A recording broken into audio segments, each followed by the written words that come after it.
wife of a soldier. Well, you didn't know any other way. We started that way. You had no other experience. So you only had to grow with where you find yourself. So we had to tolerate whatever we found out on our way as the course, the army directs you. You obey. Move with it. Were there moments you panicked? So my husband has gone out. Is he going to make it back? You know those worries. A time that he was at work in Illinois, I was expecting my second child or third one. I can't remember. I was quite big, and I was cooking, and I heard on the radio martial music. You know, being with him for 2-3 years, and they've been all this series of coups that time. So I caught that.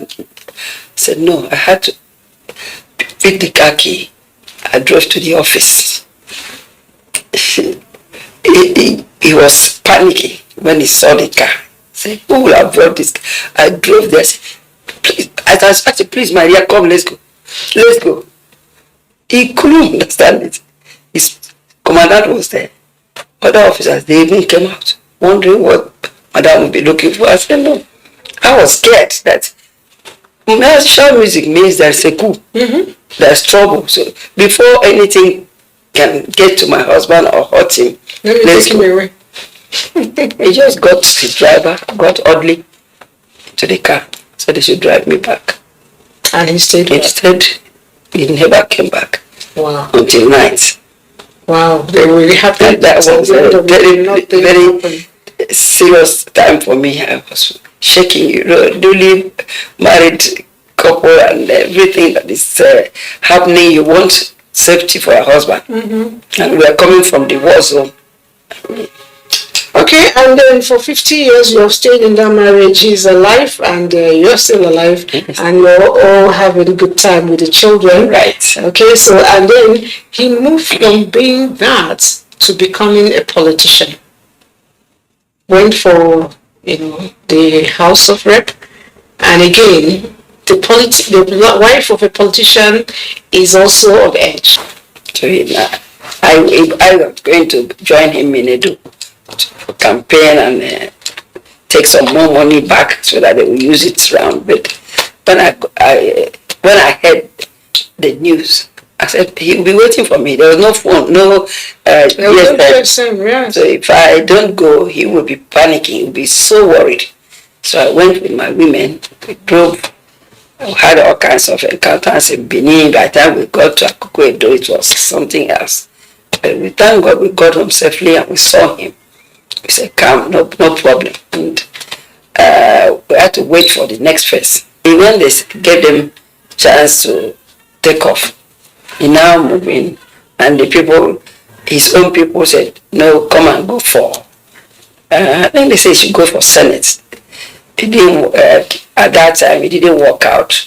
He said, "Okay, he will take his time." Lori, you started you were the first secretary now. Yes. So, how did you people start that in that place? What led to it? No, but normally the culture of Nigerian Army, the wives must have that group. They call it Nigerian Army Officers Wives Association.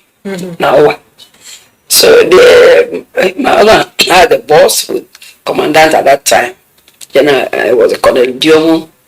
The wife automatically president, and the governor's wife patron. So matron, whatever they call it, because the husband also military man, Mrs. Bamboy. And when they formed, they gathered us together to start the Nawa meeting. They had to, we had an election. Everybody voted that I must be the secretary. I said, "You don't even know me before. We have just all come to London to serve. Why do you insist that I must be your secretary?" He said, no. As with my background, coming back from England, you should be the one to be our secretary. I was secretary until we left London. Wow. We went to Ibadan. Ibadan now, they chose me as the PRO of Naowa. We had Mrs. Geradamu's wife as the president. We moved from Ibadan to Lagos. Lagos people, you according to your zone, we were in cantonment Ikeja. Some other people in Ikoyi. Now they said I should be the zonal, the area woman leader in Ikeja. So when we go for meetings, I will speak for Ikeja Naowa. So that's how it was all through. Until and you we continued, left. even when you became, even when you retired. You still That one was became another president. mistake. Yes. Because they formed that association, RAFPOA, Retired Armed Forces and Police Officers Association. When they said Lagos, every state must have its own chapter. Yes, it was the Women Affairs Commissioner. He said, now ladies, you have to choose who will be your leader. This is what the instruction we got from Abuja. That we must start Retired Armed Forces and Police Officers. And there was 2 ministry officers' wives. You know, the military, you're so disciplined that you don't want to talk when you are senior. No, you don't. They started voting. I was busy nominating the senior officers. Other people they were all conniving behind me that I must be the one. I said, it's possible. You have the admiral's wives, you have Air Vice Marshal's wife, general's wives, police IG, they retired. Why me? Before you know it, they have finished. They gathered on the paper. They said, Mr. Kumweze. I was shocked. I said, this is not what I came for. That's how we started, and I had no choice than to lead them. Beautiful. Now, in all of this, we've tried to trace the journey all the way from Ilori till now. How has these associations really been able to impact on the lives of women, especially both the ones at the time you were there, you know, as an officer's wife, and then, of course, retired? Because a lot of times we want to know what is this doing for the ordinary woman in the society, especially your members. Retired Armed Forces and Police Officers' wives. We did a lot of work together because I was in charge of Lagos State Chapter. I had to try to write, I tried to get things, you know, like writing some companies in Lagos, oil companies, that people should make some donations to support women. But if they have any problem, we will donate to them. If they have any need, we'll look for help. I talk to the authorities. I used to come to Abuja to talk to people in defense, talk to people in Ministry of Health. Whatever the women needed, I will come round to discuss with the senior people in the ministry to make sure that they are comfortable. Okay, that's nice. And now when you retired, your act of charity never stopped. You started, in fact, the first time I heard about you was when somebody told me about the Hope Alive. And Nigerian. Okay, this is part of what you do. So I want to know, how did you birth this? What gave birth to it? How did you start this? Because I see a lot of charity you're doing. I had to flip through some pages and spoke with some people. Constantly you donate. Tell us more about it. Actually, you see, I have a background, a very lowly background. My dad died, I was about 5 months old, and my mom wasn't. 5 months? Yes. Oh. My senior sister was about maybe 2 years or something, and my mom was not that kind. She wasn't, back in the village, she didn't have anything apart from trading, buying fish and selling things and so on. There was not much for me to look up to help me to be what others were in those days. But somehow I knew I had to survive. I have to work hard. I have to do. In fact, I would trade. I would do whatever happens. I must go to school. I must live well. And my mom and my auntie, everybody believed in me. So when I got married, and by the special grace of God, Daddy became house leader, I said I must do something to help. In fact, even before he went to House of Reps. I started going to his village to be paying school fees and giving jam fees and WAEC fees to some of the indigent students. But unfortunately, the first set of people we gave money, cash, we gave them cash instead of buying the form. Yes. They used the money to buy jeans and shoes and everything, and I never had the end of it. I said, no more. I went away for some time, then I came back again. I said, this time I'm coming with form, jam form, WAEC forms, everything, I'll pay and give to the principal. So they bring their parents, their guardians, and so on to my place. We will take photographs. You can see some of these where I'm giving them. It's the students in the village. Give them the forms to fill. At least the principal will guide them. And a few years back now, I found that some of them graduated in the university. I was very thrilled. I said, oh, Father, this is something that, I didn't have the opportunity. Nobody came up to do for me. And now you found yourself. But I heard people doing it now in this current time. So I should be able to do for somebody. Now, your Ningin Hope Alive Foundation. Yes. Yearly you give out stuff. What's the procedure? How do you identify who needs it? And then who doesn't? Some people might just be wanting to. Yes, when Daddy left office, we started Marvelous Friends Prayer Group Fellowship in my house. We meet every 2 weeks.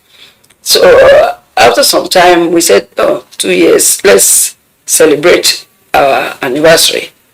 Because we meet 2 weeks, and every other month, we will invite people for outreach. We will cook for them, make lunch. We invite widows.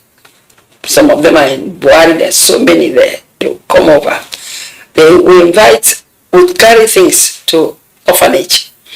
We give them, in fact, even during my tenure with the Homewa, honorable members' wives, I told them, I introduced this outreach, going to less privileged homes. We go to this, what they call it, but it's a Catholic place, poorest of the poor, something. Yes, on the Babalada road. Then we go to Wali. We go. There's another place near Abuja, handicapped. 5 years we got these women, the widows. Said now, before now we're giving you people money, clothes, and food. We want to know. We interviewed them. Those who could sew, we bought sewing machines for them. That's good. Those who could grind tomatoes and things, we bought grinding machines, big one, in the industrial ones for them, so that they would no longer be begging for food. They can use that one and help their family, the children that go to school and so on. And they were very happy about it, and that's how we continued. People were giving money, even though they may not give all what we wanted, all our plans. But whatever they give, we utilize completely on these people. So you gave me this book as soon as I walked in. Yes. I was thrilled. It says Grace Alone. I've been flipping through the pages and I see a lot of lovely pictures. I saw one picture where you were in a lorry with your this. I'll show the whole of the picture, and I was laughing. I said, "Yeah, this is Baby Lahot." Yeah. So, and you tell the story about the lorry. You said when you were in the lorry, what happened? We didn't have air conditioners. Air conditioners. No. Oh, I wasn't used to one. Okay. No. So eventually, the army issued Daddy with one AC. I said, you better put it in the parlor where you'll be sitting. Don't put it in the bedroom, because I don't know how I will react to it. You're actually scared of AC? Yes, because we never had it in my mom's place. Did you guys hear that? We didn't have fun. You didn't have AC growing up? No. So, now you're used to it. No, I can't. Did you have television? The last night it took light. Okay. Before the security man could put on the generator. sleep left my eye because of heat. Oh, okay. You're over used to it. No, I'm just used to the sound. Oh, the sound. Yes. I put on temperature 27 or 26. Some other people put on 18. Yes, 18. So you see, I'm not still used to it. Were you used to television as well? Did we see television? No, when it came, it was something that everybody gathered to come and see something new. As if something is it a dream or spirit? People inside the box. Inside the box. Oh. It was something else. People used to describe you as somebody who has that thing that people talk from inside. I don't know what it was, but it was television. I hadn't traveled. Interesting. Thank you so much. And I know that this is an autobiography of who you are. I want to share a bit of the story with us. Well, I can tell you about my growing up and my life during the Biafra War, and how I met my husband, and how I followed him to England when he was sent on a single officer's course. He was not supposed to carry any wife, but I insisted I have to go with him. You can't leave me alone. I was just expecting to come. I salute you. I was in London with him. Went to school there. He left me and came back, and I eventually came back. I had my daughter, and life continued. Beautiful. It's indeed for me a delight to be with you. But you've been talking about Daddy and how growing up with him and living with him has been so sweet, and how you make him happy. I also know that one of the things you do to make him happy is to feed him well. And I intend to go to the kitchen. God. Yes. So we're going to go to the kitchen and investigate the kind of food they have been eating, because between her and the corner himself, the honorable, there is no growing old, it's growing young. And she tells me it's happiness, which is also part of the cooking. Let's go and see what the food looks like, and then I'll learn. You too will learn.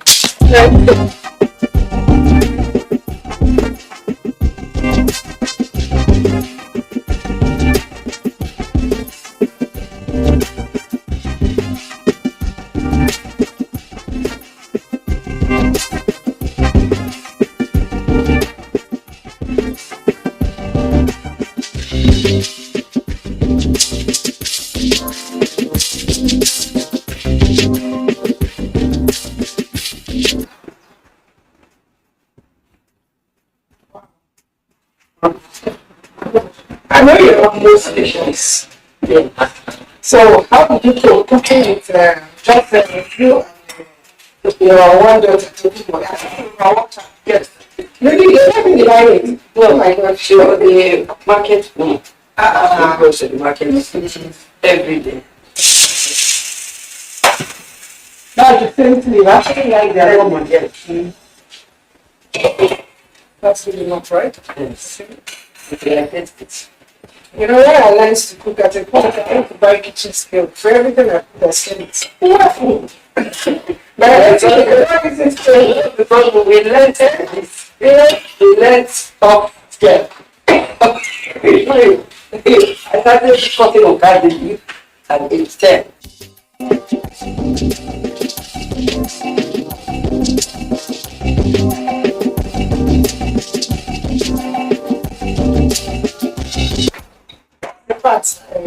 I started coming too much.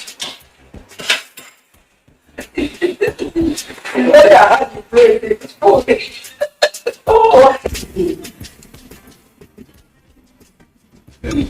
Now, get away.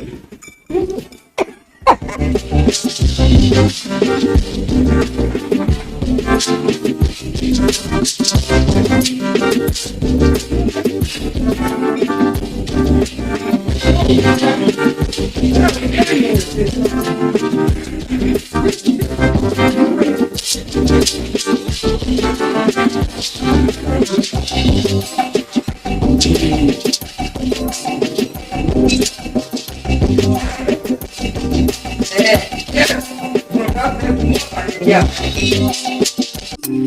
Did you get to see the way telling about the post this? Don't forget to send in your messages. That's the difference between chicken, chow, and fish. The idea that is the and do more with less people.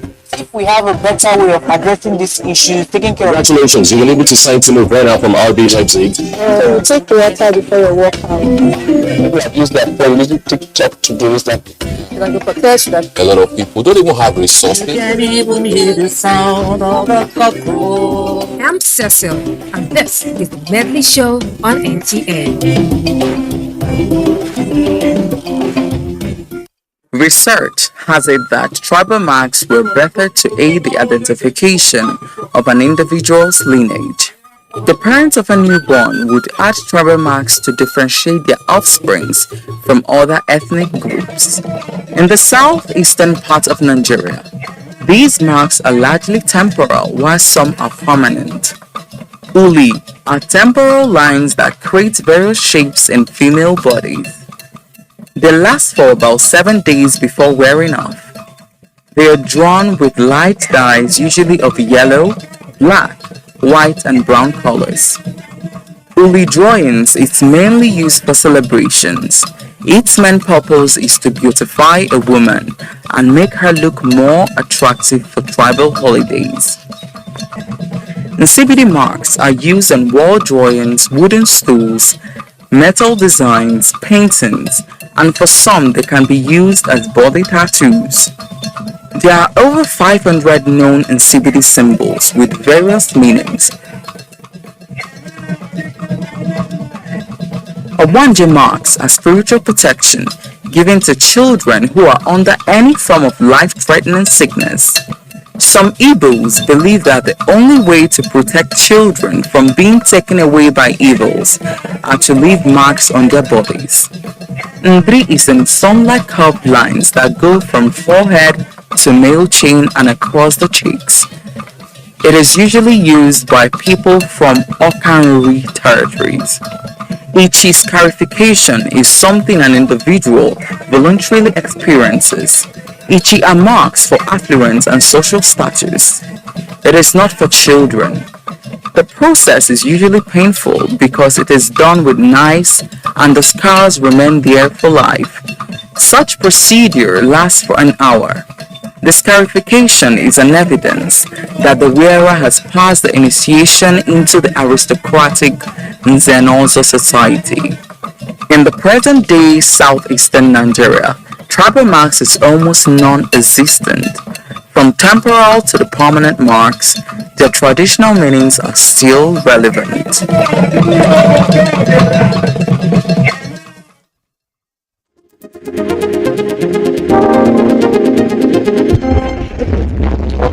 It's a mustard seed. Then nurture it, water it, grow it into that tree in your rainforest. And she already stands in front of it and must listen.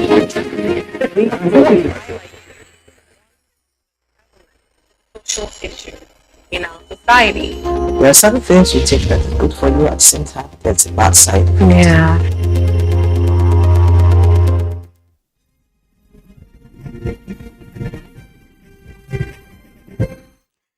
Hello and welcome to an update of the news at 11. Information and Culture Minister Lai Mohammed says the new Terminal 2 of the Murtala Mohammed International Airport, Lagos, is a new experience for travelers in and out of Nigeria. The minister stated this shortly after a guided tour of the terminal.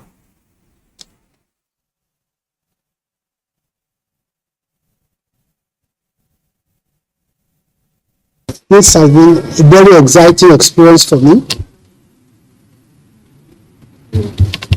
And what we went through this morning is comparable to any experience obtainable anywhere in the world. The federal government has introduced the rotavirus vaccine into Nigeria's routine immunization schedule to further reduce morbidity and mortality associated with rotavirus infections amongst children under 5. This is happening as Nigeria joins other African nations to mark the 2022 African Vaccination Week. If we're able to get all of our kids vaccinated with this vaccine, then we will see a drastic reduction in the number of children that have diarrhea or die from diarrhea.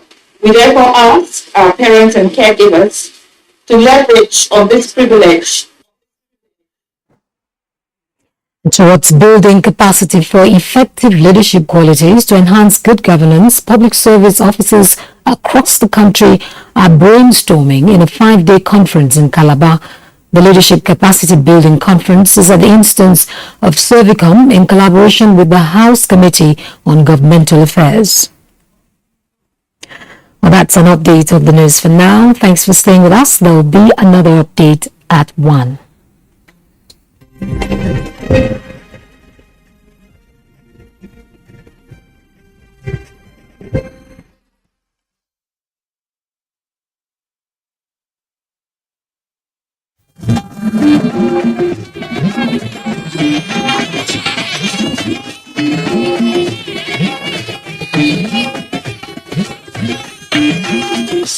This is the network service of the NTA.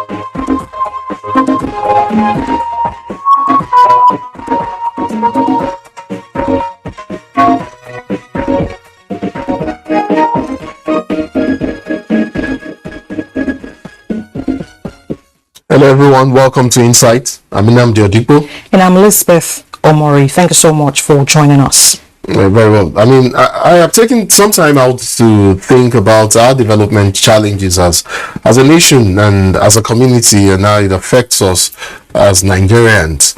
And of course, I do know this for a fact, that it is government's primary responsibility to cater for the needs, of the people, for their security and general well-being. But I do also know that as a civic responsibility, we as citizens also have roles to play. And so on this episode, I intend to throw up a conversation on volunteerism and how it would help to close certain or some development challenges. Elizabeth is here, of course. Elizabeth? Well, currently Puerto Rico and France are battling irregular migration, and on demand we will be recalling a conversation on the issue. It is a global issue, but we will recall it. It is very, very expository. Indeed, it is also an issue that affects us as a country here in Nigeria. But then let's get started in our conversation. Our first conversation, like I said, will be on volunteerism, civic responsibility and national development in Nigeria. This is Insight. I'm fascinated with the discourse on national monuments and assets and how much is being done to preserve and celebrate the language issue. We have turned English to become like a pride value in our own cultural values. It's not cash transfer. It's not a COVID-19. Invasion 1897 was a deliberate many of these people coming to the urban areas now. Fees and applications, there are terms and conditions. Or it is the union of two people, a man and a woman coming together. My name is Nnamdi Odipo. And I'm Elizabeth Omori.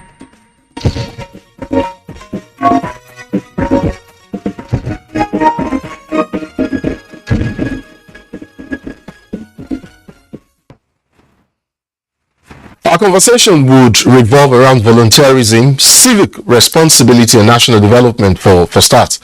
We know that volunteering is a form of civic responsibility which involves the giving of time or labor without the expectation of monetary compensation. If you volunteer in church or perhaps in the mosque, for instance, you get a sense of what it means to deliver some form of services without recourse to monetary compensations. How can such services translate to voluntary civic duty and responsibilities that make an individual not just a good citizen, but also help to close development gaps?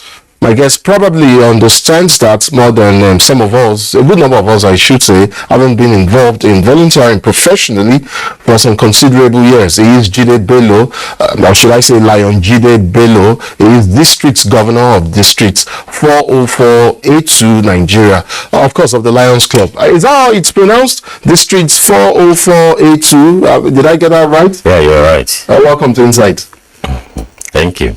At this point, I should let the viewer understand that I'm taking advantage of my guest's experience with volunteering as a long-time member of the Lions Club to rationalize this issue and how well volunteerism can aid national development. So, within the context of life in Nigeria, and knowing what we know about the daily struggles, that people face, how easy or difficult is it for an individual to become an active participant in the public life of a community in such a manner that we could typically describe as being informed, committed, and constructive, of course, with focus on the common good? Thank you very much. Volunteering generally has to do with service to humanity, We know it's not easy to serve humanity. It's not even easy to serve ourselves, considering the situation we find ourselves in this country. But if you are endowed, if you are given the right mind to serve, even if you have little change, you really mind to give it out. A little change? Yes. No matter what you have, if you can give out of what you have, you actually serve humanity. That's volunteerism. Now, in Nigeria, we have a lot of people that have the mind of service. We have a lot of people that are really willing to serve. But the major challenge you're having is this. First, trust. You need to look at, I'm giving my money to these people. Are they actually trustworthy? Let me give you a small example. Please. You go on the street, see some people begging. You have the mind of serving. When you have a second thought, this person that is begging, is it that he cannot even fend for himself? No. But out of the fact that you have the mind of service, you just want to say, okay, let me give my token to this person. Let me just play my part and allow this to go.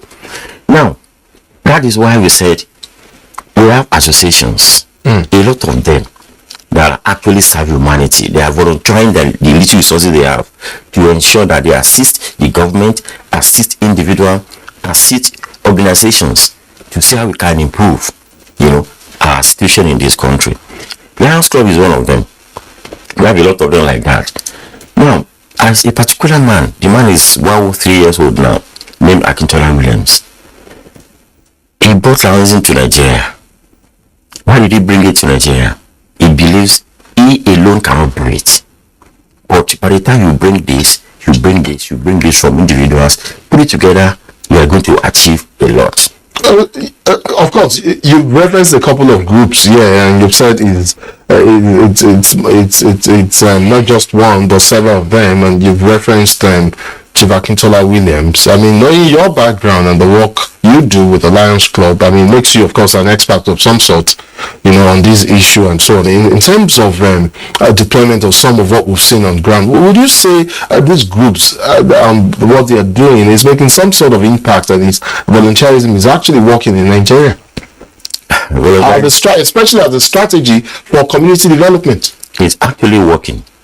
Let me tell you what we do in Lions Club.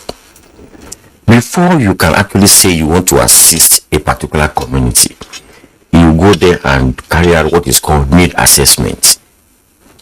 Do they actually need this? If they need this, then okay, let's see how we can bring resources together and assist them. A lot of them like that. Especially during this Boko Haram issue, a lot of ID cards just came up from nowhere We have to actually go there. Government is playing their part, but government cannot actually satisfy the people over there. Okay, what can we do to assist the government? We go to IDP camps, we prepare food items, we get clothing, we get a lot of things for them to ensure that we assist the government. Where do we get this fund? It's from our individual contributions. Apart from that, we have structures that we have erected in so many places in Nigeria in the course of saying assisting the government and assisting ourselves and assisting our communities. Like I, as a district governor, I have a project at hand now. I look at it. This is Abuja. We have a lot of eye hospital here. We have a lot of private hospitals too. But I said, okay, let me look at my community, my neighboring states, and see what is their need. What do they need in these states? So being generic now, and not just limiting it to one group or your group, I mean, you do not say that interventions by voluntary groups or aid agencies are demand driven. Yeah. Is that correct? Yes. Yes. So you identify this gap. Yes. I mean, and based on the demands of these communities, you tailor your interventions to suit and meet this gap. You are right. That's what we do. So is volunteerism applicable to every aspect of our national life? So much that, okay, let me pin you to something theoretical yet that you can translate, utilizing volunteerism. Let's use volunteerism as a way to treat youth unemployment, for instance. Is it possible to deploy volunteers or volunteerism as a priority platform to help equip, volunteers or help equip people with skills and necessary to help them find jobs or gainful enterprises? Okay. Let me give you a good example. I will be making reference to my association because that is basically what we do there. There will be at a point we look at people in the society, graduates, youth, and the rest of them that are jobless. You mustn't sit down and look for government work. What we do is we bring it together. We partner with some entrepreneurial outfit. We say, okay, how can you train these people? Train them so they can have something to be doing. After training them, we empower them. I can tell you by next week, all our activities will be full of empowerment. We try to empower them, train people how to bake, how to tailoring, and just after the training, you buy the equipment for them. They start living their lives, depending when they will get job. Because the core message essentially is what? Is to empower people. The core message, I would think, is that is sending a message telling these unemployed youth that look, there are opportunities beyond blue collar. Yes. Okay. Let me say this. I understand what you're trying to say. Now, the opportunity, the message is this: you don't really need to wait for government job before you can actually make a living for yourself. I can use myself as an example. I was waiting for government job. At the point I realized that do I continue to wait for a government job? Let me find myself to be doing something. That is where the mind of service actually came into me, because I saw the way my background was so bad and I couldn't get any help. I realized that okay, if my background could be this, and I'm at this stage now, what can I do to even assist people? I have a son now. He's into designing. He's a graduate. I said, you should not wait for a government job. Go and learn handwork. If you learn handwork in the process, if you get government job, fine. If you don't get, what you are even getting from that your handwork can even sustain you, rather than waiting for government job to come from nowhere. People just want to retire. Director that has been there for so many years, he's due for retirement. He doesn't want to go. Do you want to kill on the pushing mark? No. So please think as our youth. Yes. Think outside the box. Don't wait for I'm an engineer, I studied mechanical engineering, I studied accounting. Look for something to be doing pending when this government will come. And I can assure you, if you are committed to what you are doing, committed to that handwork you are doing, I bet you might not need anything from any government again. In my community, I'm a chief in my community as Ashwaju of the youth. I approached the community. I say, all these youths you see around, please guide them together. Let's train them. Let's engage them. Engage their mind.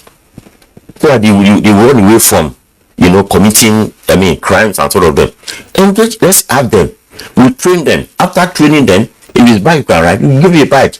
Yeah, we have empowered you.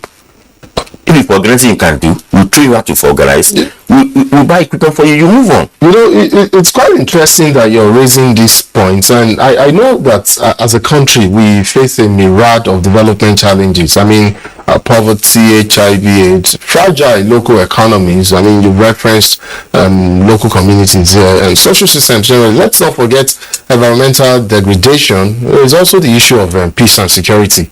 I mean, issues that we have in the country. These challenges are further exacerbated by deplorable service provision and the lack of economic resources.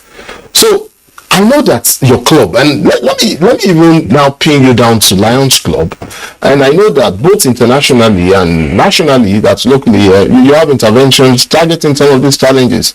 But you know, I'm not saying blow your trumpet until you attempted to do that earlier, but I'll put a hold on that for now. But I'd like for you to rather draw the correlation and synergy between volunteerism and the private sector and private sector participation in closing development gaps in Nigeria. That is what is called social corporate responsibility for private outfit, private firms. So when we look at that at times, if we cannot actually afford to take care of the needs of a particular community, we invite these private firms. Even when it comes to training, I wouldn't stop talking about my club. We have the youth aspect of Lions Club, which is called Leo. Those ones, right from their university days, we try to see how we can empower them. And how do we do it? We partner with private firms. Is that like a mentorship? Is that like a mentorship program in place if you're catching them young, maybe in the university days, so that they translate into the much larger society? They're already imbibing. Sure, that is it. So that even when you finish your program at the university, you don't even, before you even finish, you can even be sustaining yourself with what you have been trained to do. You can see some university students right from when they were in school, they start baking cakes, doing this, doing that, you know, just to even meet their needs. So by the time they finish, there will not be need for them to sit down and be waiting. You might be looking for the job. But what I'm talking about is the private firm is this. The synergy. Yes, the synergy is this. Some of these private firms, through what is called CSR, they carry out this kind of responsibility too. CSR meaning corporate social responsibility. Okay, great, fantastic. So they must play their own role. It's even mandatory. So at times when we write them for partnership, they put it under CSR to assist us to empower and train people. But are we getting enough of the private sector, you know, stepping in to take a responsibility for closing some of these gaps? Well, I can't say we are getting enough. But at the same time, we need to consider the economic situation of the country. Times are not so funny, you know. So when you approach some of them, like during my presentation, I approached some of them. I mean, some responded, some couldn't respond, and I understand with them. they have their own challenges too. But some are actually, troubles. I wouldn't want to mention names. You know, a few of them actually came on board and said, "Okay, we're ready to partner with you." You know, through CSR. Assist whatever you want to do, training, empowerment, you know, carry out some projects and the rest of them. Like we have by 1st of September. Yes, we have Pediatric Cancer Day, and we can't do this alone too. It's an awareness. So maybe you come and pay us so that we'll help you advertise that one when the time is right and right. But then, you know, we're talking about this whole concept of volunteerism, the culture in Nigeria, whether it's entrenched and all of that. I would like to ask you a personal question. Okay. Has your work as a volunteer helped boost your self-confidence and giving you a natural sense of accomplishment? And does it feel different when and if an individual volunteers actively in a community project purely for the sheer fact that that individual has plenty of time on his or her hand? Let me tell you the truth. This thing is from the heart, it's from your mind. If you are committed to serve, nobody can stop you. At times when you finish serving, you'll be relieved. You don't have any money in your pockets. at least you know you have been able to touch lives. You have impacted lives. I took a project somewhere and they were reluctant. I kept pushing.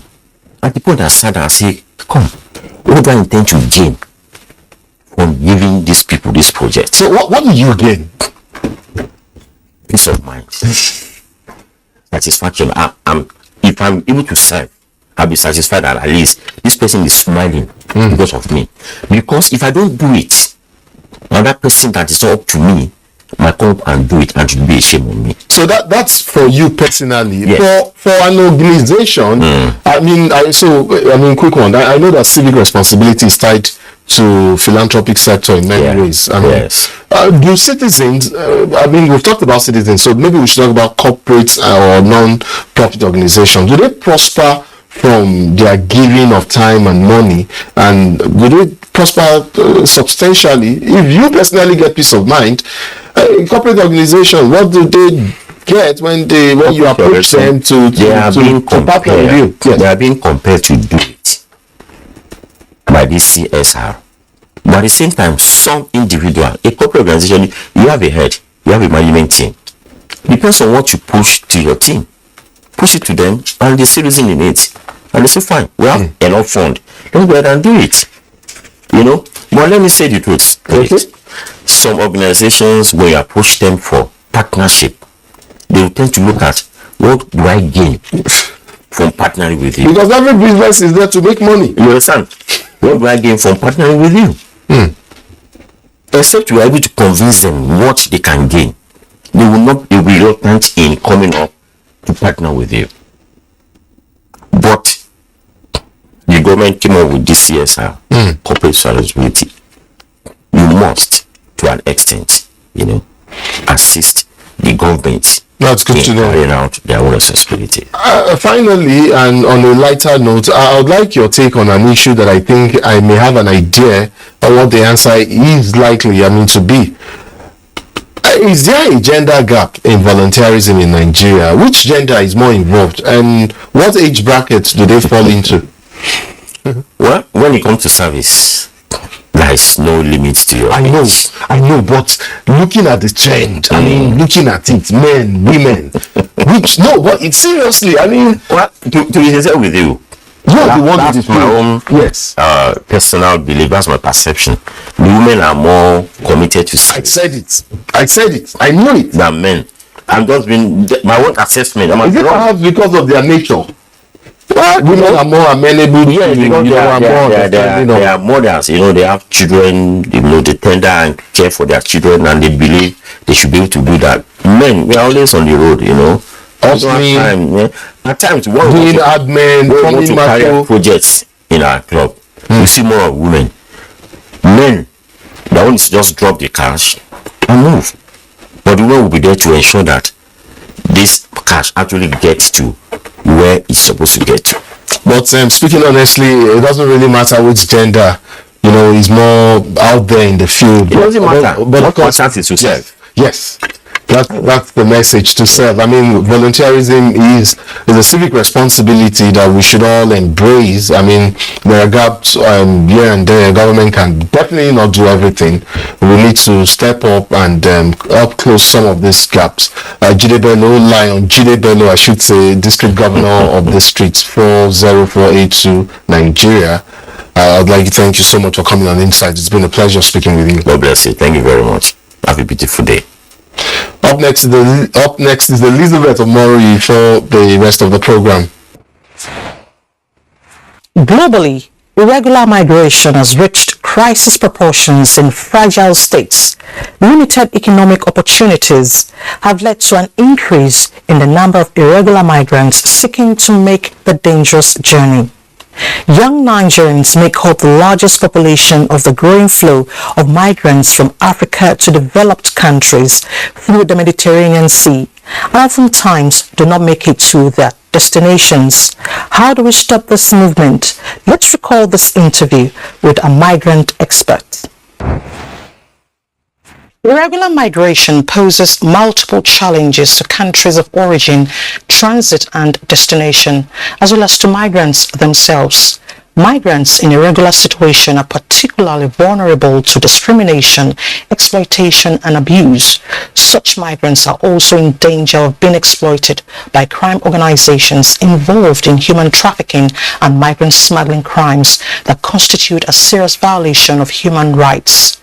Refugees and asylum seekers, despite the protection granted by international law, also face many difficulties in the migratory process. How do we cut this global trend of movement? Head Technology Transfer and Innovation, Nigerians in Diaspora Commission, NITCOM, Abdurrahman Terab, will talk to us on the issue. Thank you so much, sir, for joining us on Insight. Thank you very much for having me. All right. Irregular migration is a global issue. How has Nigeria been tackling this problem head on? Well, I think the most important thing here is that it's a global phenomenon. And of course, Nigeria also has its own issues with regards to irregular migration. First and foremost, we need to understand the push and the pull method. I mean, what do you call it? Issues that actually kind of aid migration irregularly and at the same time supports it at the points of destination. Okay. So Nigeria has undertaken various policies. First and foremost, it has actually one of the major policies is the implementation, or rather the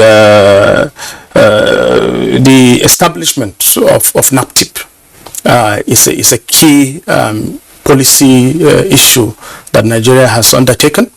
But beyond that, there are a lot of MOUs, collaborations that are taking place between host countries or destination countries, okay, and of course transit countries as well.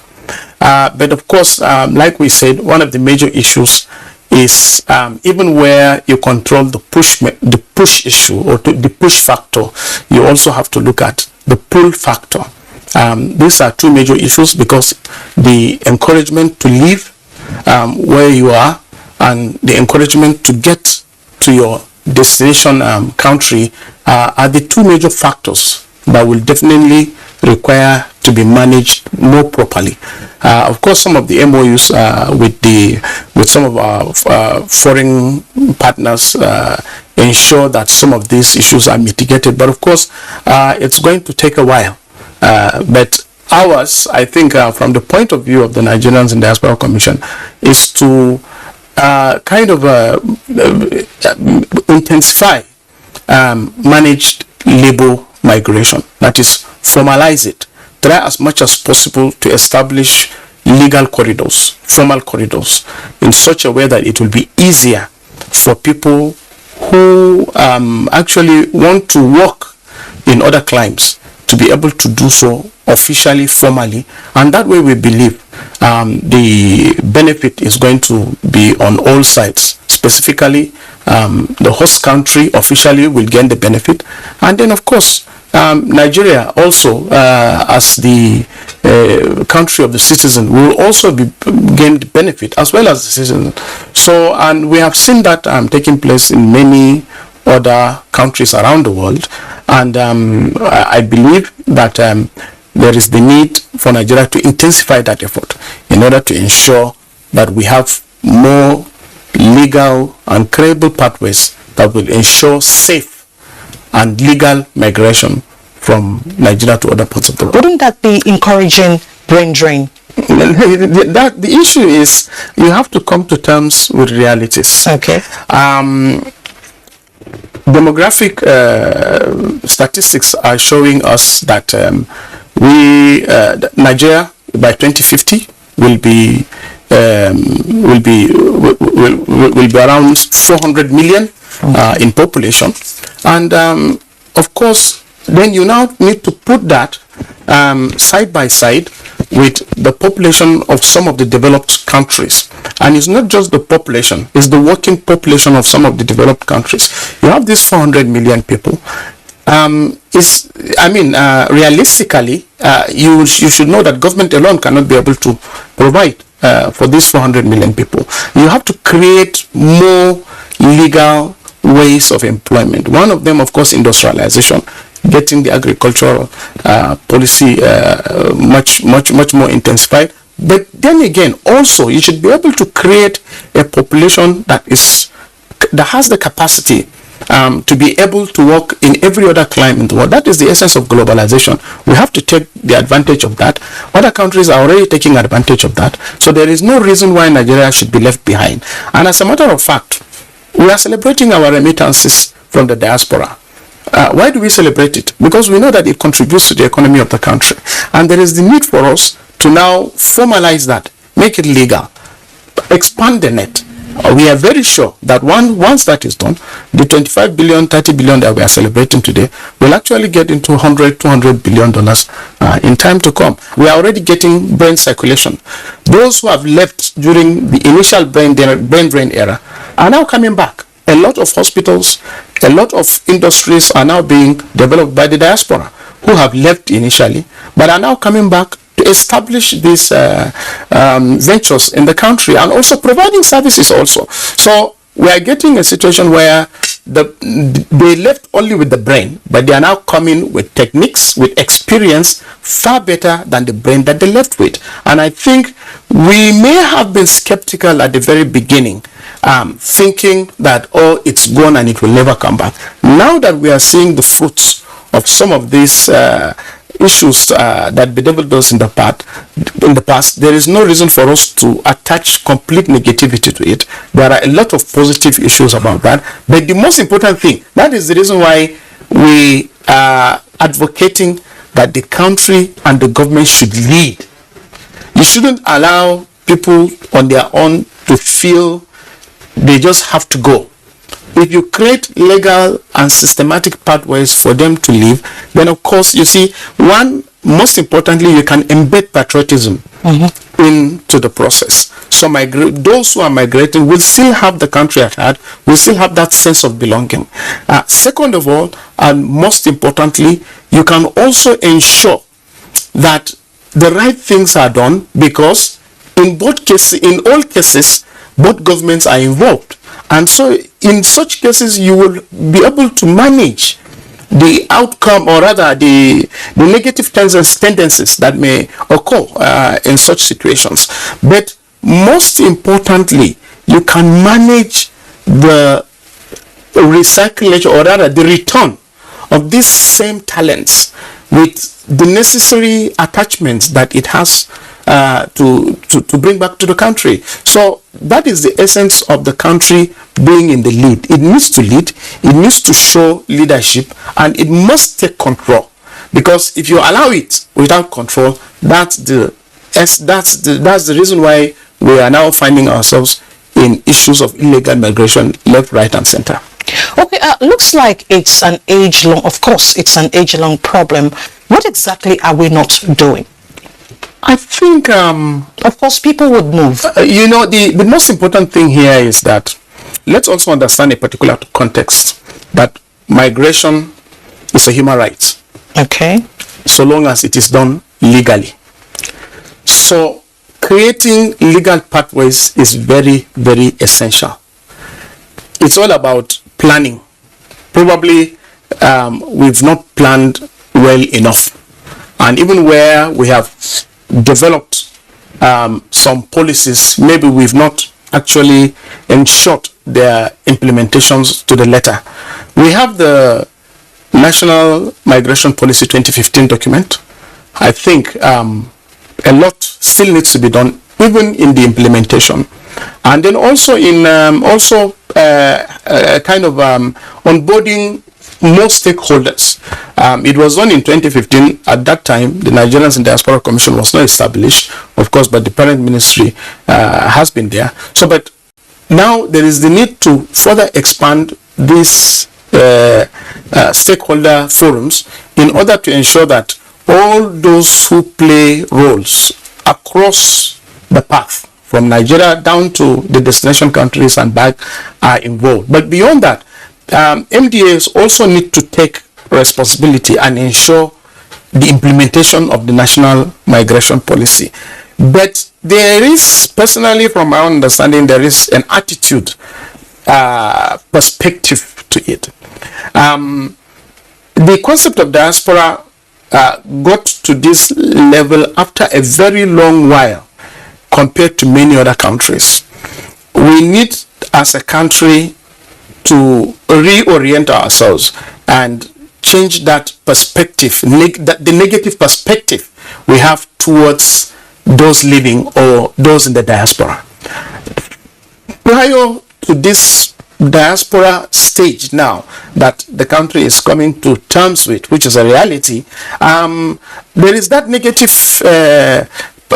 perception of what the diaspora is in so many climes, and I can tell you that till this moment is still a Herculean task, even for the Commission, to get that message across most Nigerians and even our colleagues in sister agencies.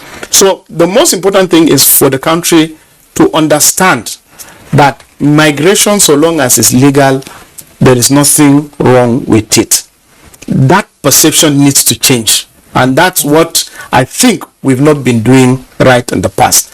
Then the second thing and the most important thing is that everybody, whenever you talk about migrants from Nigeria or diaspora, people only look at the negative aspects of it. Okay. While in the Diaspora Commission we are trying to we have been advocating that for every one negative incident, we have 1,000 successful cases to portray Nigeria in a positive light. And we believe that is the area that the government as a whole, and of course I will also implore the fourth realm of the estate to also take that along, to create that awareness, to let it sink, let it get deep, that there is a positive element in migration. Then the next and most important thing is that we have to again look at migration as an economic factor. I think that's also an area that we've not done very well. Every time we talk of migration, we look at it from a social perspective. It is not just about relations or people, or somebody that did something over there. So you see, our narrative has always been on the social aspect of it. We need to look at the economics of it. We need to be able to collaborate with all countries of the world, especially developing countries of the world. A lot of services that Nigerians can be able to provide at all levels, and these services that Nigerians will be able to provide in other clients is going to draw in a lot of foreign exchange into the country. Currently, despite what is happening, people need to appreciate that our balance of payment is in part being stabilized due to the remittances that we are receiving into the country. And if that is not there, you will not like where the current value of the naira would be, because that 20 or 25 billion dollars that is coming from the remittances, it comes in most cases as if they are transfers, and that also means as if they are buying something here in Nigeria, which means as if you are producing something to the rest of the world from Nigeria. So you see, that now kind of balances your balance of payment in the International Monetary Fund. So, but if you don't do that, if you don't now take that and then proactively intensify efforts in ensuring that that economic factor of it is further reestablished, then there is a possibility that we might lose out when other countries are gaining. Two things. I'm very happy that NITCOM has come, which is helping to solve some of these issues. But you mentioned documentation. Information about undocumented migrants or migrants in irregular situation is often difficult to obtain or quantify. Why is this so? And what is NITCOM doing in this regard? Well, the interesting part of it is that NITCOM by law and by policy only recognizes legal migrants. Okay. However, it's all about collaboration. If your citizen leaves your country without your knowledge or without due process, it is almost possible, largely possible, that the destination country has such records. Okay. So if you collaborate very well, if we intensify our collaboration, if we implement most of the MOUs that we are signing with our foreign partners, we will get to that point where we can be able to obtain all the necessary information about those leaving the country and residing in other destination countries. However, we also need to understand that there are challenges. A lot of challenges is in the pathway for migration itself. You might have someone living, but unfortunately we have a lot of cases where these migrants don't end up at the destination countries for so many obvious reasons. The last time we got the information that we have a lot of Nigerians stranded in Libya. At first we started with a number of about 4,000 or 5,000, and I think at the end of the day it's still 20,000 and counting, and even more. These are the stranded ones. These are, so to say, they're not very successful ones. There are a lot of ones that probably have also taken on the corridors, have gotten aside. They've not been to the destination country. They are not in a stage where they can even get that SOS. So at the end of the day, there is a lot to be done with our neighboring countries. There is a lot to be done with the destination countries, and there is a lot to be done with partner organizations, the IOM, the World Bank, the United Nations, and if we can intensify that, we can be able to get the actual documentation. But what is important is, let us deliberately be proactive, create legal means where we can make it easy for those who have what it takes, and those who can provide whatever kind of services that they can provide, and also ensuring that the destination countries are in need of these services. Once we can be able to establish these pathways, you will get to realize nobody would like to follow these illegal pathways again, because it is easier. And the most important thing is, if in a family, because we have some cases that, because this thing starts from social then to economic, some families feel somebody at least needs to must go out. You understand? So if in the family, somebody studied nursing, somebody studied teaching, somebody is a teacher, somebody is an accountant. It depends on what kind of service that is available that they can be able to provide.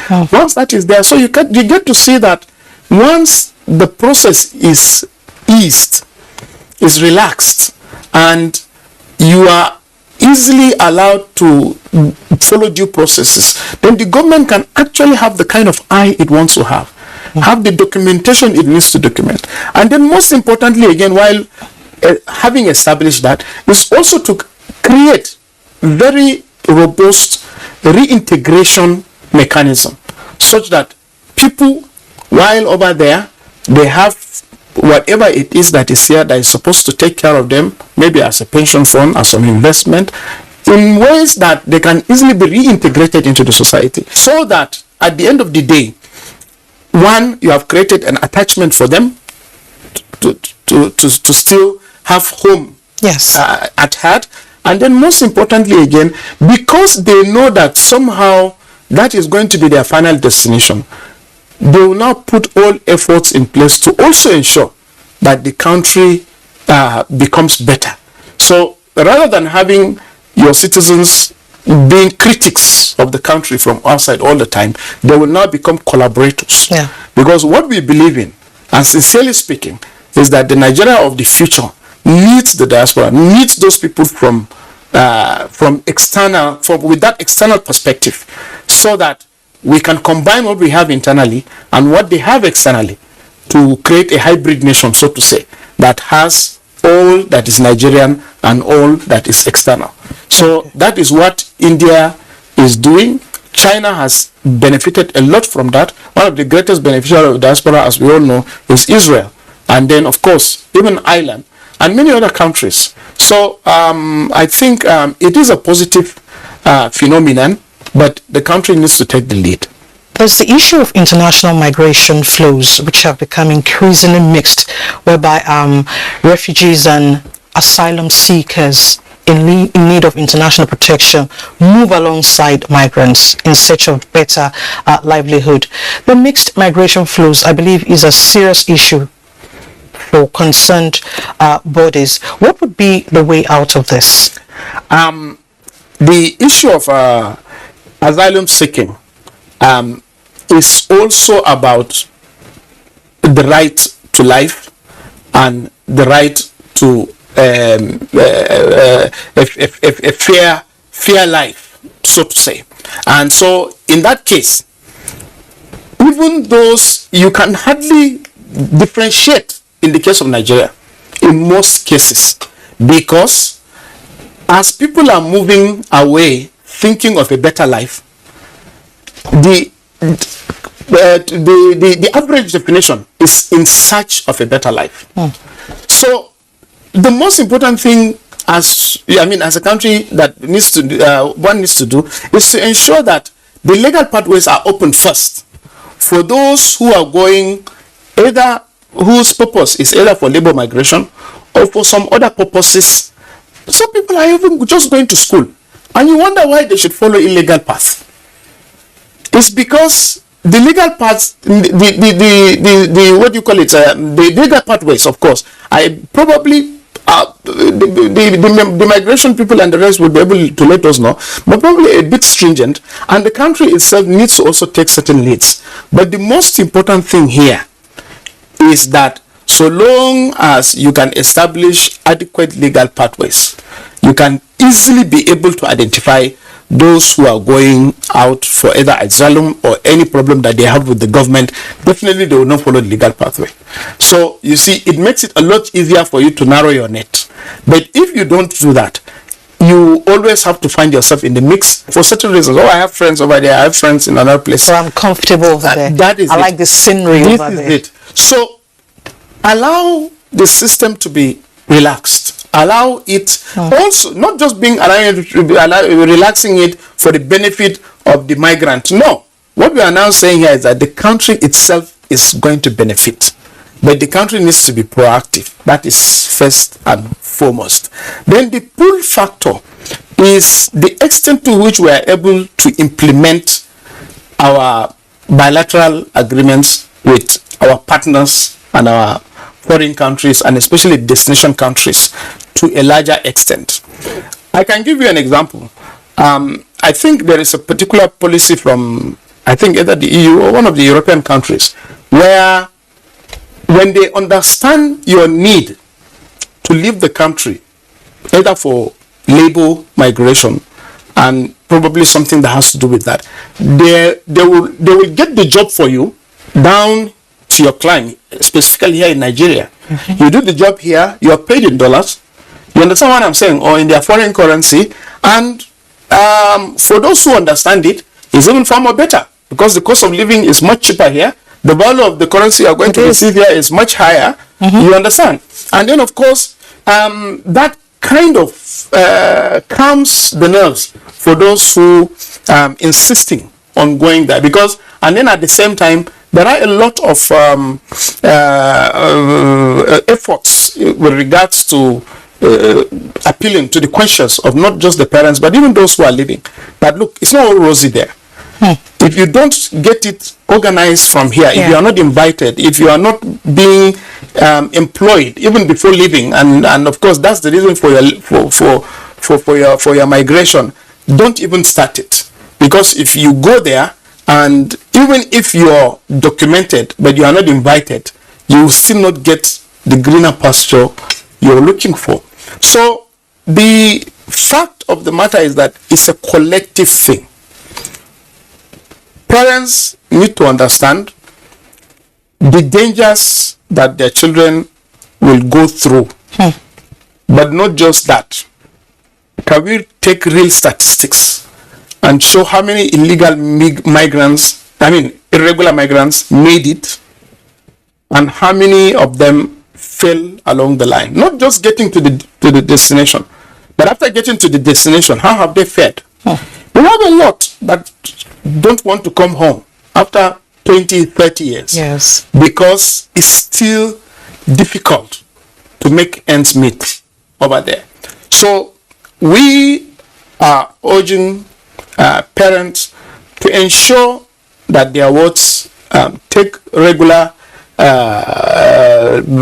pathways for migration. But what is even sometimes most worrisome is even the amount of money they pay for the irregular migration itself. So much. Sometimes it's much, to me, I mean, it's as expensive, if not more in some cases, than taking the regular route. So I think there is an a communication gap somehow, because you get to a situation where anything goes because you are not well informed. I think what we need to do is to also take advocacy to parents and communities to further enlighten people. And of course, I'm sure NAPTIP is doing that. Even the Diaspora Commission has taken up some few efforts in that regard. And I know some of our international partners are also doing that.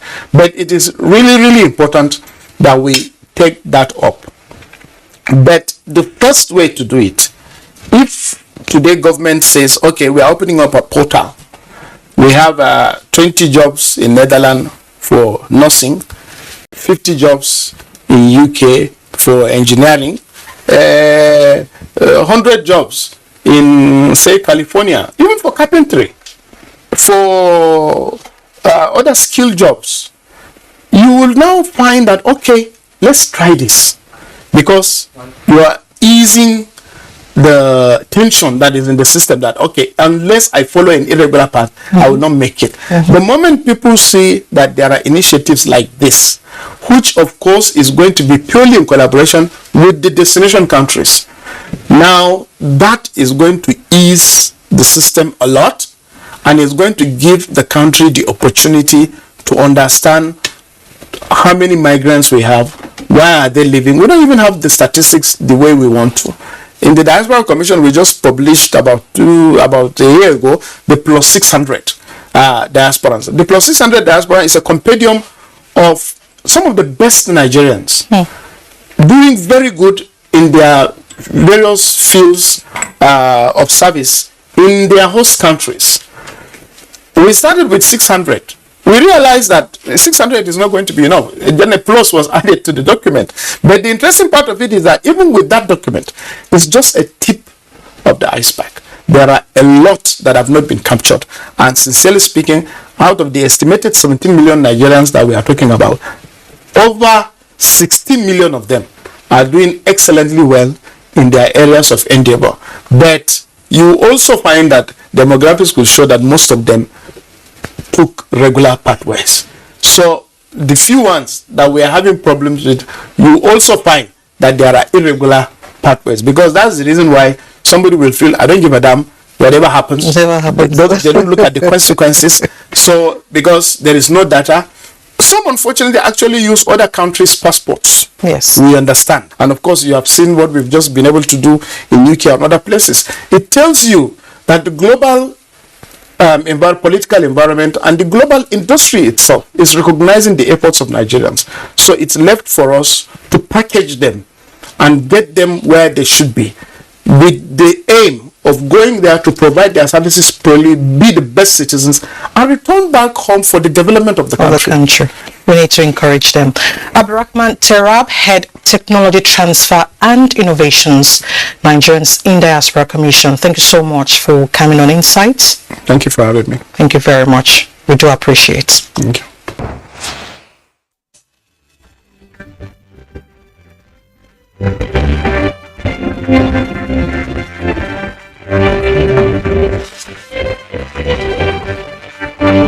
Amina Mohammed, Ngozi Okonjo-Iweala. Agencies and stakeholders to proactively tackle these challenges. Women in most countries of the world constitute about 50% of registered voters.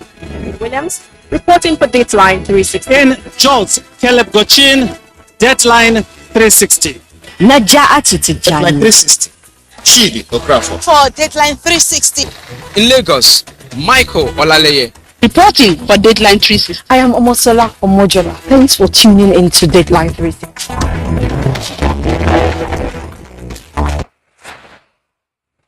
And that's it on this episode of the program. Do join us same time next week for more on Insights.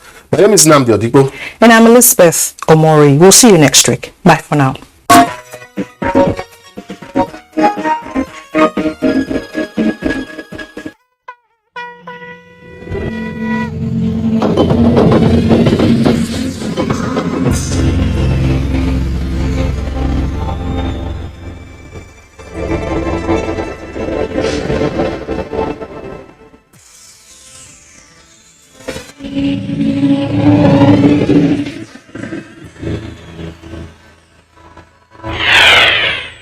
NTA, you can't beat the rich.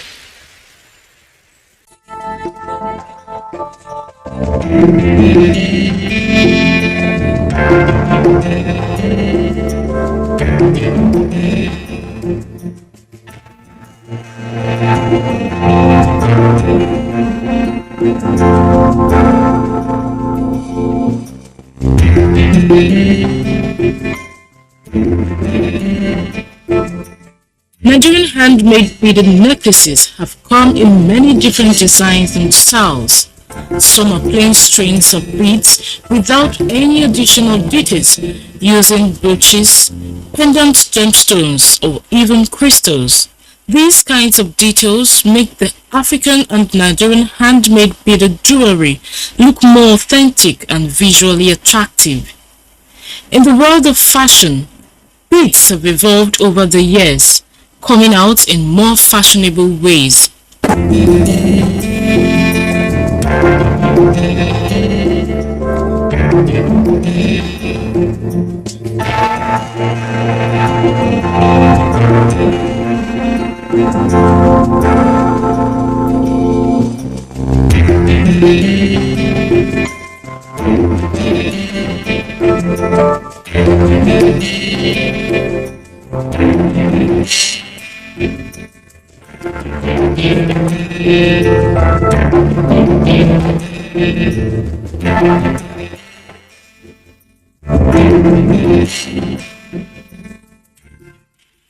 Women have been known to be associated with different kinds of accessories from ages, and today the use of beads have even become more trending, particularly those of handmade bead necklaces.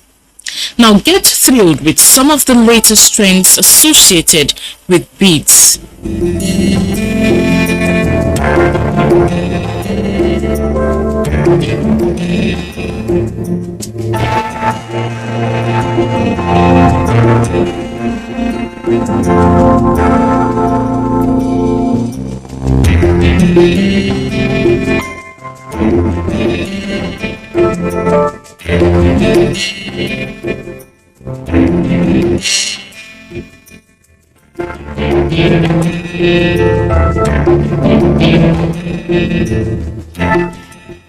Nigerian handmade beaded necklaces are truly trending.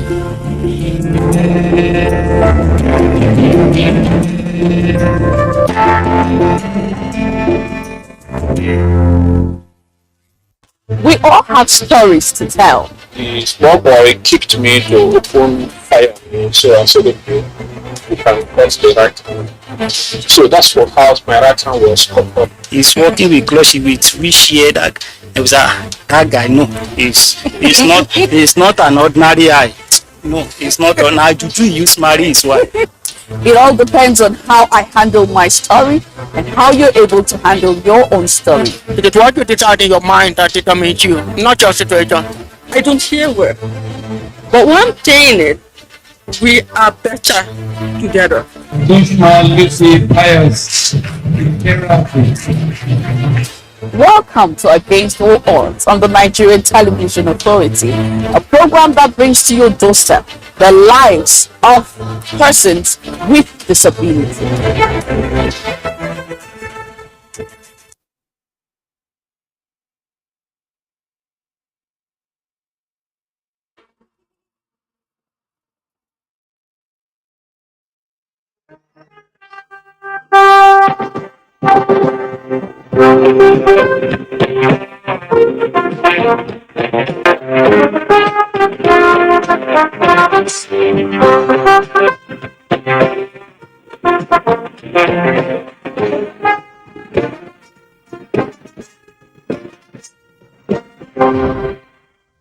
Several scientific interrogations of the forms and nature of crime in the society have established a nexus between consumption of opioids or other hard drugs and carefree predisposition to breaking the law. Even apart from fueling crime, the toll that drug abuse takes on the mental health of its victims who otherwise would have been functional members of a society is another huge concern.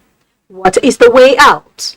While efforts by institutions set up by governments to tackle this menace have yielded considerable success in the area of intercepting supply chain and arresting offenders, the battle is still far from over, especially as there are some weak members of the society who still crave illicit and psychotropic substances, either to fight depression or gain unnatural advantage, thereby sustaining demand. With the firm belief that this is one of the battles the society cannot retreat from, this edition of Panorama takes another look at the drug war in Nigeria. Don't forget that you can follow this news broadcast live on our website at nta.ng/live and on YouTube at NTA News Online. You can also visit our Facebook page at NTA Network News, a Twitter handle at NTA News Now, and on Instagram at NTA Network for updates. I am Adeola Komiakere. Welcome to Panorama.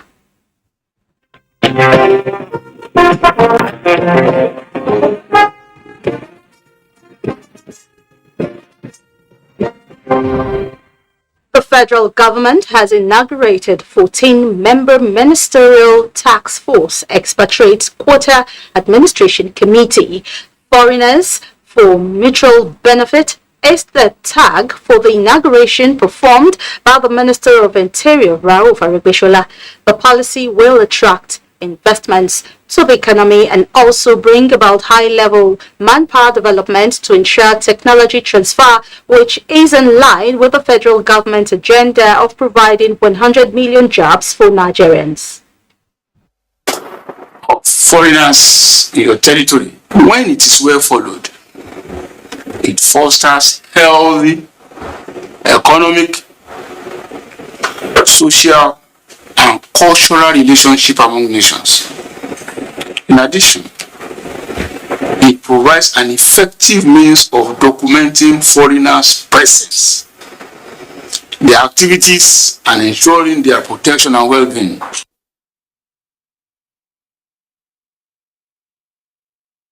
Employing expatriates without approval from the ministry, obtaining fake permits for expats, not grooming Nigerians with non-commensurate remunerations were to labor also formed core parts of the committee mandate.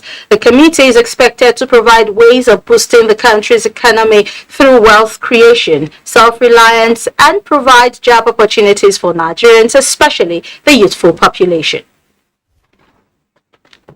Information and Culture Minister Lai Mohammed says the new Terminal 2 of the Murtala Mohammed Airport is a new experience for travelers in and out of Nigeria.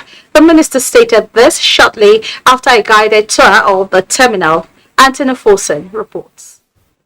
Murtala Mohammed International Airport is Nigeria's gateway, whose history dates back to pre-colonial times. The current international airport was built and commissioned about 40 years ago. Having gone through renovation and expansion, Information and Culture Minister Lai Mohammed was on ground to have a first-hand feel of the new terminal conducted around the check area, passport control, immigration desk, screening machines, the 6 boarding gates, and boarding areas. This morning, we're going to go to the check-in area. The check-in area, which is central screening to the boarding gates, to arrival, back to the stores. With the state-of-the-art facilities, it can process 14 million passengers per annum. The minister, who is not a stranger to the ecosystem, said this administration is living up to its promises. I must confess, this has been a very exciting experience for me.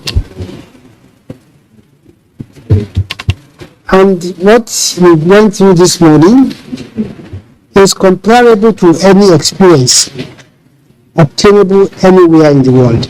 He, however, cleared the air that the new terminal is not a replacement to Terminal 1. Rather, it was built to complement it.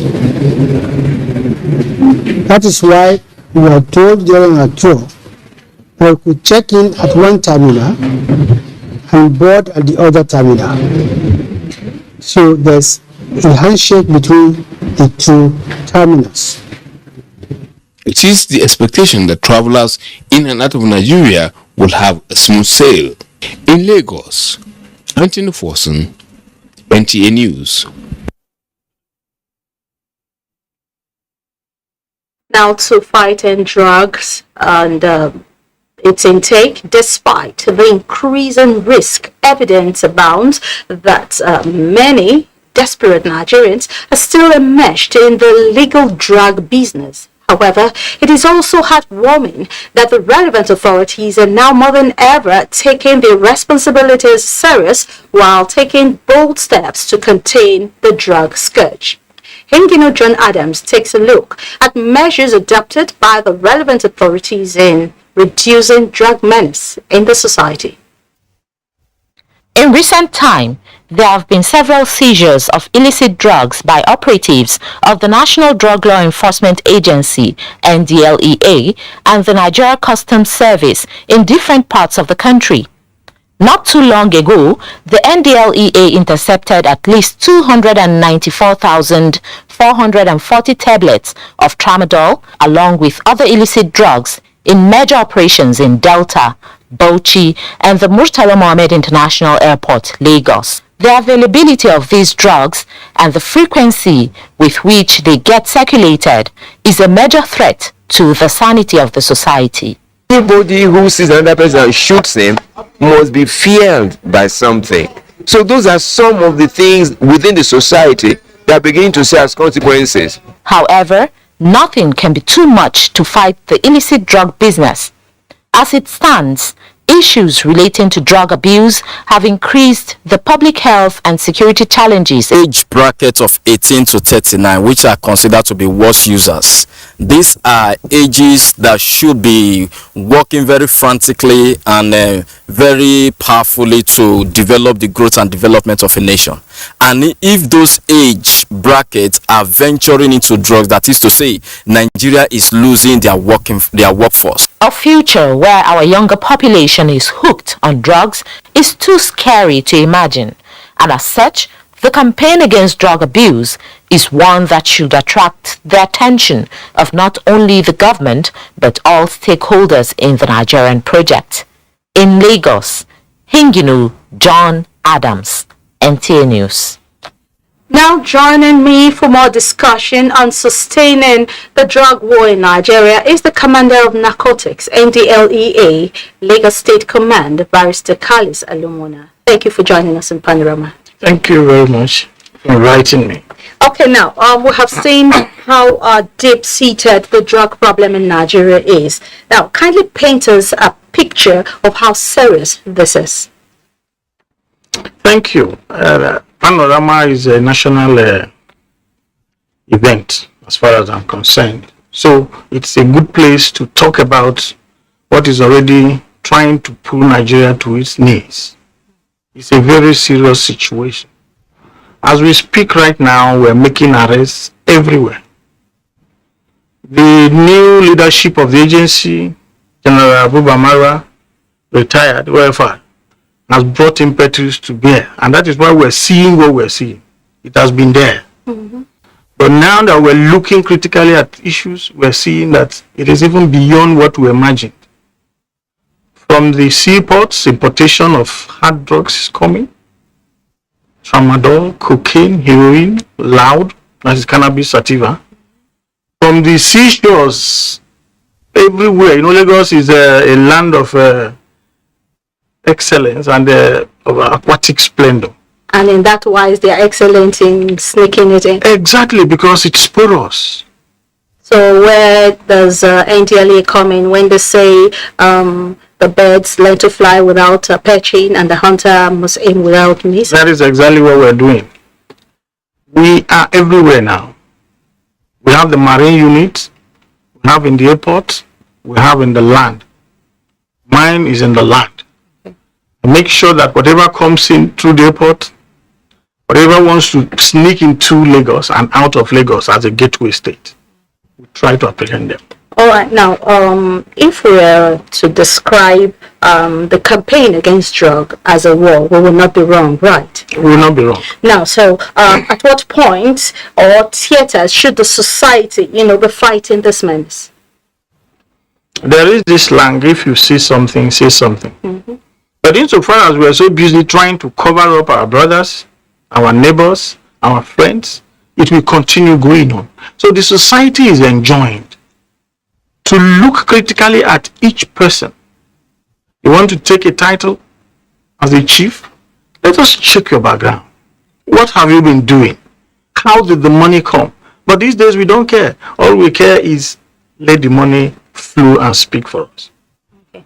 Now, the NDLEA, through collaborations with other agencies, has made so many seizures across so many supply channels. Have these interceptions, seizures, and arrests really helped to stem the tide? Very seriously. Let us take, for example, the Nigerian Navy, Nigerian Police, the Civil Defense, the Army. They are all making huge seizures, especially the Navy, who uses there's this one they call, is it Eagle Eye or whatever? Mm. They'll be able to monitor the seas and see these agents and merchants of death. They seize it and they bring in tons. Like about 4 days ago, we just went to receive from the customs 3.8 tons of cannabis seized from coming in from the West Coast. Immediately I arrived Lagos, November ending last year.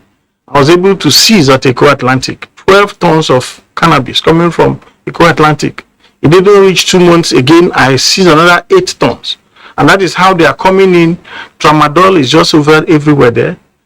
Methamphetamine is the one that is coming in now in a manner that we do not, if we don't work on it, it will be worse. Okay, so what really baffles one is that on a daily basis you make arrests and those people are being prosecuted, but it doesn't seem to deter others from doing the same illicit business. Yes. Who's responsible for that? Illicit, everything is responsible. Everything. The society is responsible, leadership is responsible, and then greed is responsible. Then poverty is responsible. Because when you are poor, you can easily be lured into anything, and you gladly go for it. If you have not had your meal for more than a week, somebody say, come and take 300,000 to do this, you will not think twice. So what we're talking about, that the impetus we have in continuation of drugs, despite the dangers we're seeing, is 1, we need good leadership. 2, we need good neighborliness.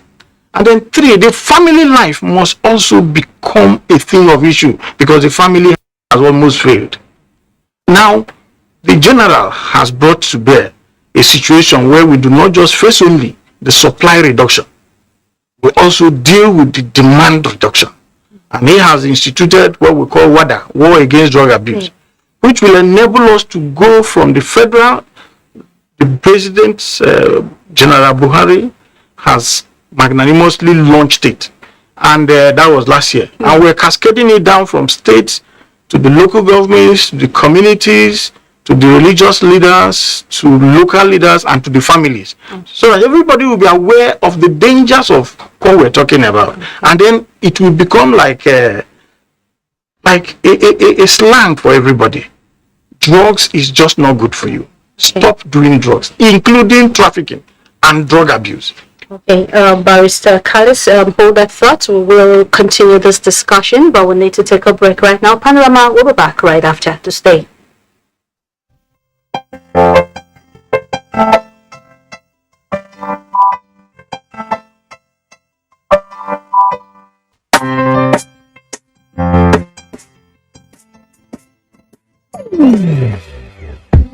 Hear the call of change, stand up, Nigeria. Change is here and it's going to stay. Change begins with you. Where we go, putting closer, let the change begins from within. Look at the eye, Irregular. Change begins with you and me. begins with me. Change begins with me.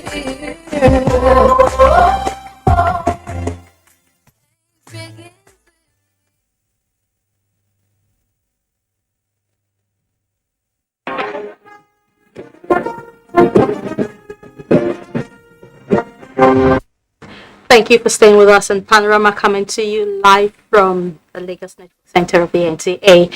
I still have with me Barrister Kali Salumona of the NDLEA, and we've been talking about the fight against drug. Now, sir, can we really say we have the level of anger or a sense of repulsion against drug abuse among, members of a society? Even though, how is that impacting the campaign against drug abuse? Yes, we have not gotten there yet. Because most of the time our boys will go out to mop up these drugs and the community or whatever will attack. In Lagos Island, early this year, they attacked us, shooting like Rambo, but God was with us because we are doing a humanitarian job.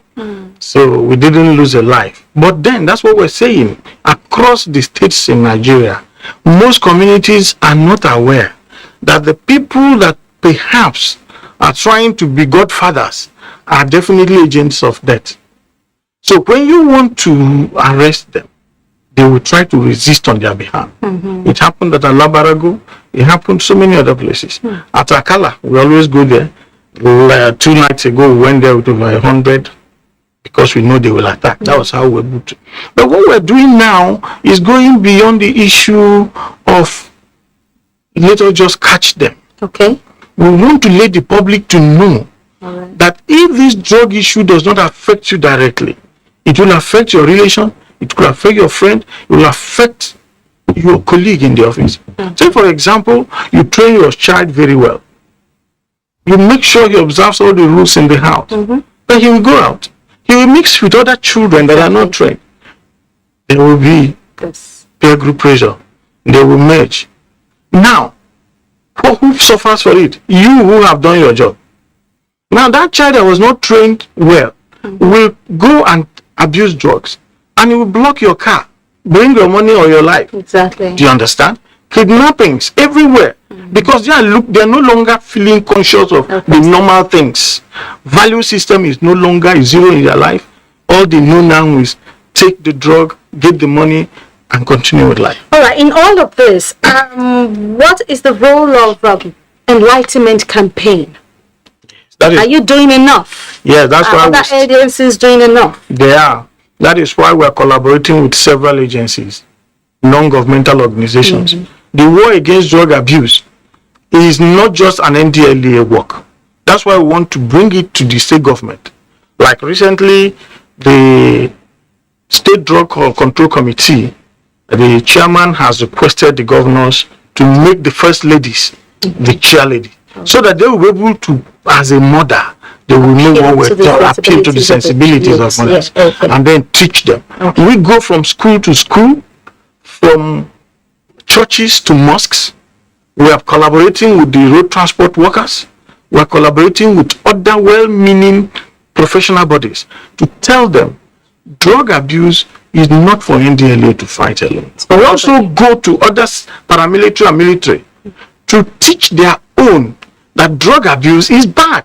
Because as a uniform personnel, if you do not become conscious of that fact, you may use that uniform to abuse drug to your own detriment. Okay, thank you very much, Barrister Kali Salumona, for enlightening Nigerians on the dangers of drug abuse and what will the NDLEA explain with other sister agencies. Thank you for your time on Panorama. Time will not permit us because we know that drug issue is a very serious issue in Nigeria, and we hope that the punitive measures will be more stiff this time around, because the opinion of people is that it is not safe. That's why more people are delving into it. Thank you for your time, sir. Thank you. Before I take my leave, let me leave this number with the public. As I said, if you see something, say something. The chairman has left us with a number that you can call in if you see a drug trafficker, if you see somebody who is a victim of drugs, who needs help. You can call in to this number 0800 10 20 30 40. Very simple. Very simple. 080 10 20 30 40. Yes. Okay. So you can send in by WhatsApp. If you see anything, send it in there. It's anonymous. We'll work on it and your identity will be generally protected. Thank you very much, Barrister Kalis Elimona, once again for your time. Thank you. Moving on to other issues, climate change is a burning issue on the global scene. Carbon emission is one of the culprits that aggravate extreme weather conditions, and the federal government has taken measures to address the problem through the introduction of a global clean tech innovation program. Kenya DBC reports that the 3-year project is in collaboration with UNIDO and other key players in the clean tech ecosystem. Climate innovation and entrepreneurship is set to play a critical role in climate action by supporting the transition towards sustainable economies as well as create room for new green industries. However, the emergence, development and deployment of clean tech innovation is faced with several challenges. Some of these obstacles the Global Clean Tech Innovation Program seeks to resolve through direct support, development and strengthening of clean tech innovations and entrepreneurship ecosystem. Are working with them to try and support them in order for them to scale up their business, try to find and to market their solutions. So really the idea is supporting entrepreneurs, clean tech entrepreneurs, young innovators with bright ideas that can support the energy transition to access the market. Anything that has to do with innovation seeks to help and promote and support young people.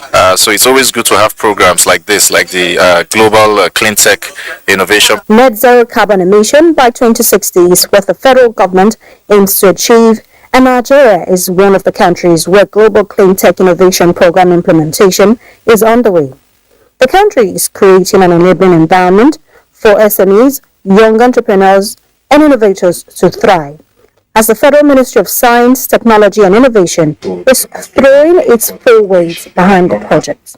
It's bringing, repositioning the young people on the path to green growth globally.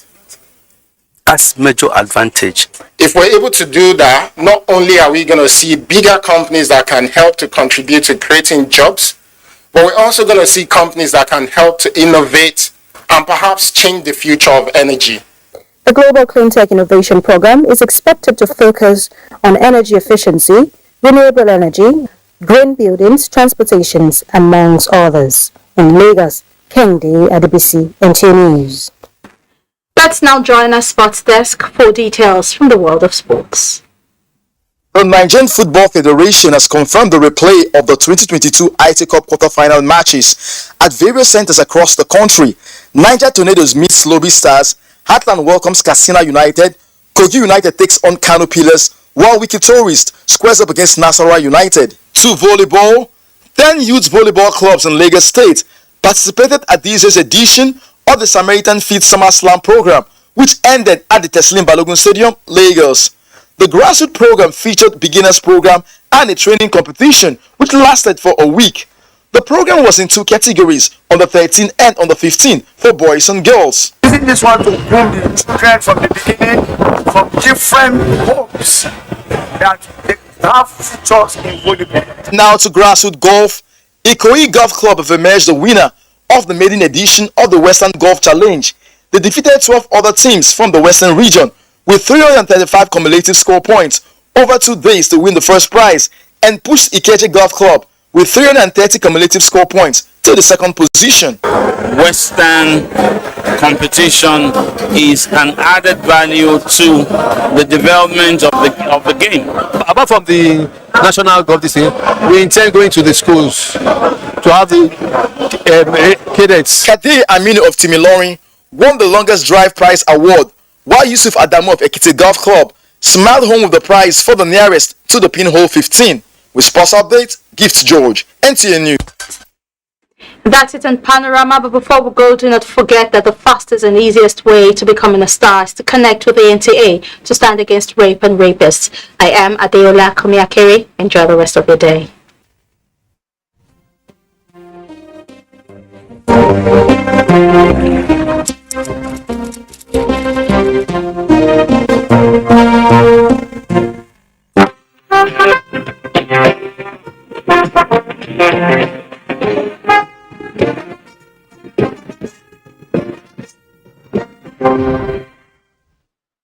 The day, 7 days a week.